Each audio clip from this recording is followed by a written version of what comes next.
What gave you the idea for New Wave? Okay, so this is actually a really interesting question. I cannot think of one thing that gave me the idea for New Wave. I actually can't remember when I came up with the name or exactly how. The long answer is, honestly, it's like an accumulation of everything I've done, I guess. Like, I look at pieces of working for tech companies, gave me, of course, the idea for some of like the tech components. There's different aspects to it, right? Like on the business side that like my sales background like really likes from like a business model perspective. But at the end of the day, I don't remember who said it or where, probably a million people have said it, but this idea of like to figure out that thing that you want to work on like yourself is you find one problem that you want to solve forever. And this problem is a problem that I want to solve forever. So the truth is the idea of like the method and the medium of how we do that has evolved and iterated over time and has tons of pieces from all my different experiences and people that I've met. But at the end of the day, I met so many founders. I just look at it as, we look at startups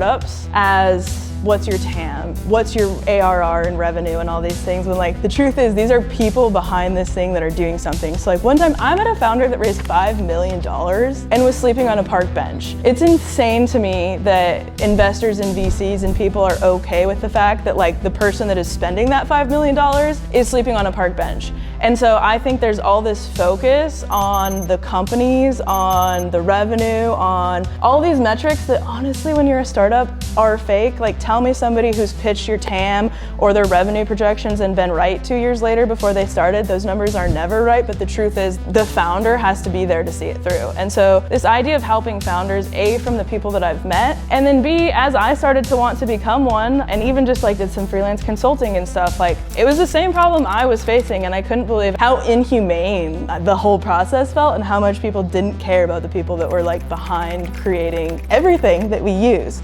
And so at the end of the day, the idea just came from the fact that it kind of enrages me that nobody cares about the founders' like well-being or helping them make sure that they're reaching their goals, and it all just ends up becoming about like dollars and numbers, and it just seems wrong to me.